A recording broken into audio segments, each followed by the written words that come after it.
Good morning. Thanks for getting up with us this Sunday morning. I'm Jonathan Capehart. Steve Kornacki has the morning off. Thousands of refugees make it to Germany after a long and dangerous journey from their war-torn homeland. With thousands more still behind them, we'll have the latest on the humanitarian crisis unfolding in Europe in just a moment. Also this weekend marks 20 years since Hillary Clinton's landmark speech in Beijing declaring that women's rights are human rights. That's coming up, along with the release of brand new polling information on where things stand in Iowa and New Hampshire. You don't want to miss that. Plus, it's been a week of presidential firsts for President Obama. All the details on that are ahead. But we begin with new developments in Europe's migrant crisis. More than 7,000 asylum seekers arrived to applause, cheers, gifts, and food at the Munich train station in Germany yesterday. They are the first of thousands, many of them fleeing Syria's long civil war. Germany and Austria temporarily opened their borders to them after the migrants and refugees were stranded in Hungary for days. Hungary says it will not help any more migrants in their journey west. They bused more than 4,000 people to the Austrian border on Friday night. Yesterday, a second wave of people set off for Budapest toward the Austrian border, abandoning the train station in order to walk toward a better life. The European Union has appeared ill-prepared to deal with the crisis, caught off guard by those who are arriving and unable to stop thousands more from trying. This morning, the Pope called on every parish and religious community across Europe to take in one migrant family. The Vatican says it will be taking in two. The recent mass migration and refugees and migrants to Europe isn't just that continent's problem. Many believe it's an American problem as well. And humanitarian groups have called for the United States to take in 65,000 Syrian refugees. 14 Senate Democrats wrote a letter to President Obama in May asking him to do just that. And that was before the numbers to Europe started to swell. But to date, the U.S. has welcomed or has plans to welcome just 1,800 Syrians fleeing the horrific four-year-old war. The New York Times reporting, quote, within the Obama administration, there has been intense discussion about additional action, including the possibility of a major announcement tied to Pope Francis's visit to Washington this month. NBC's Andrew Mitchell asked Hillary Clinton whether the U.S. should take in more Syrian refugees in her exclusive interview Friday. I think the entire world has to come together. It should not be just one or two countries or not just Europe and the United States. We should do our part, as should the Europeans, but this is a broader global crisis. Joining me now, Sarah Crowe, spokesperson for UNICEF. Let's also welcome this morning's Up panel, Jason Johnson, a political professor at Hiram College, Lynn Sweet, columnist and Washington bureau chief at the Chicago Sun-Times, and former Republican Congresswoman Nan Hayworth, who is also working as a volunteer co-chair here in New York for the Carly for America campaign. Thank you all for being here. Sarah, let me start with you. What should the United States be doing? Well, the entire world has to react. This is fast becoming a global crisis. The kind of images that we've seen in the last few weeks really seems to have been a wake-up call, because it's put children at the heart of this crisis, this refugee and migrant waves that are coming into Europe. But the most important thing is really to look at the root causes. What is pushing these people out? And that is the Syrian crisis. So we are urging united action across the world, across Europe particularly, but the only way to end this misery is to end the conflict, and that is the first key point here. Mm-hmm. The Huffington Post's Sam Stein asked Secretary Kerry about taking more refugees in an interview on Friday. Take a listen. Could we take more? I mean, Germany's taking 800,000. Well, I'm not talking about taking on a permanent basis. So we have huge refugee camps in Jordan, in Lebanon, they're spread more in the population. In Turkey, we have refugee camps. And it may be that we have to set up some sort of a refugee camp structure for the time being in order to deal with it. Sarah, your response? Well, yes, it is indeed a global issue now. And, you know, we're seeing in Syria, for instance, the majority of people are displaced there. 8 million people in Syria are displaced. 2.7 million children are out of school within Syria and in the surrounding neighboring countries.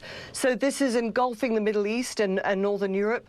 But what we're urging right now is really safeguarding children's interests, and that means protecting them when they come through, and making sure that they have their basic needs met.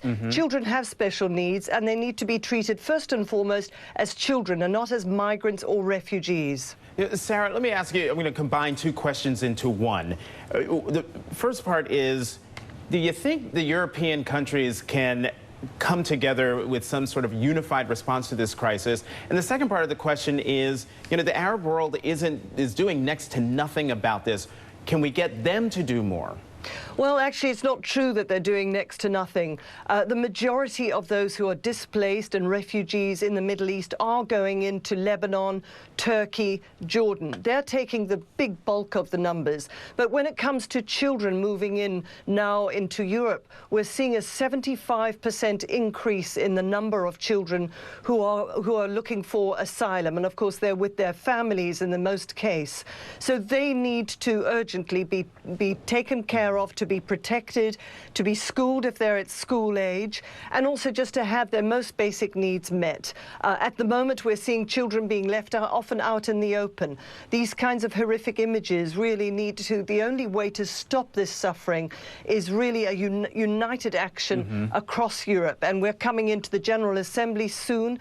We hope that this is going to really push now a diplomatic solution to the Syrian crisis in particular. The General Assembly at the United Nations is what Sarah's talking about. Let me bring in the panel and read something from the New York Times. The New York Times writing that the exodus of Syrians highlights the political failure of the West, that we failed to find a solution to the war in Syria and failed to invest enough in humanitarian resources. I completely agree. And this is, you can't put it all on President Obama, but this is on President Obama, this is on Vladimir Putin, this is on every single leader who tried to irresponsibly say, well, we're gonna manage what's going on with Assad, we're gonna manage what's going on with the insurgents, but we're still gonna sell them weapons. I think this is a responsibility for every single nation that's had any sort of involvement there. And these people, it's through no fault of their own, but therefore it is still the responsibility of other countries involved.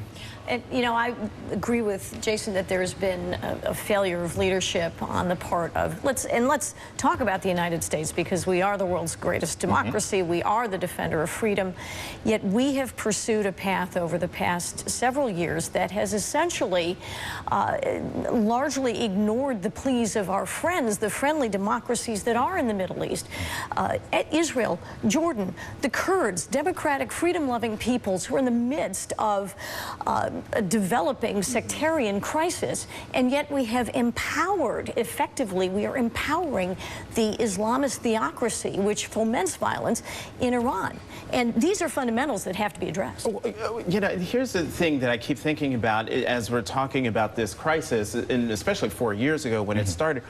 What specifically should the United States be doing? I mean, this is a war-weary country, weary of 2 wars in the Middle East. The idea of going into Syria, is something that a lot of Americans don't want to do. You're talking, though, on 2 levels, though. The refugee crisis is something that's a lot easier politically for Congress to address. And I would not be surprised if when Congress returns from summer break in a few days that this is addressed, because this is a place that U.S. workers, aid, assistance in other countries can do something. And as well, I think I wouldn't be surprised if in time there are more refugees are taken in. I think people remember in this country about not to repeat the errors of the past of not taking in people during World War II, quotas on Jews. We're not going to repeat that, I bet. But in this case, though, there are people right on borders of countries that could help them.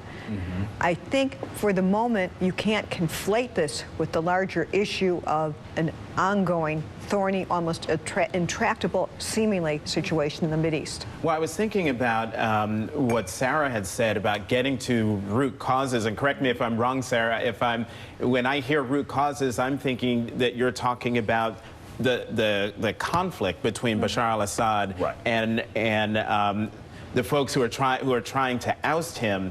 And when we talk about action from the West and action specifically from the United States, what exactly can be done? And that's what I'm looking for, and I'm not hearing and that's the thing.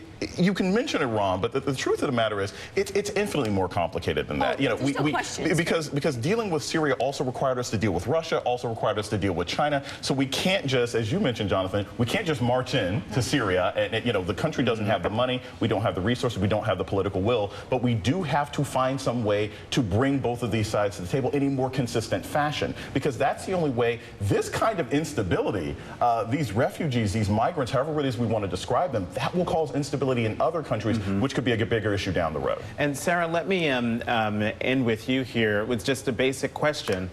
Why do we always find ourselves in this situation? And when I say we, I mean we as people on this planet. Once again, we are watching other people in other countries fleeing conflict and fleeing their homelands because they have no other choice. Well, I think since the beginning of time, human beings have done that and will continue to do that. But if I could just give you some up-to-date information from my colleagues on the border of former Yugoslav Republic of Macedonia and Greece, they're seeing today 5,000 people coming through, and children particularly in desperate need, very dehydrated and so on.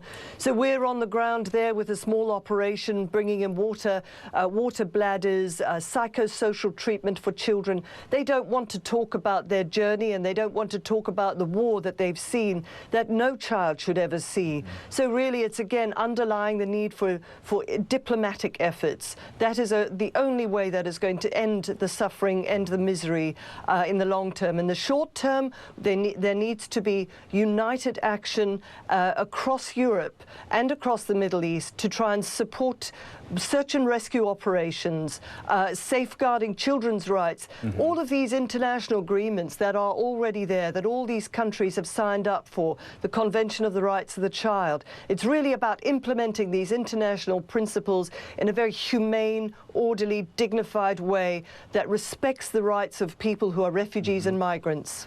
Desperate times for people in search of peace. Sarah Crow of UNICEF, thank you very much for joining us this morning. Still ahead, how Hillary's words in Beijing 20 years ago helped her form the campaign message she is putting out today. But first, Tom Brady scores a victory against one of the most powerful men in professional sports. What's next for Roger Goodell and the NFL? That's next. Stay with us.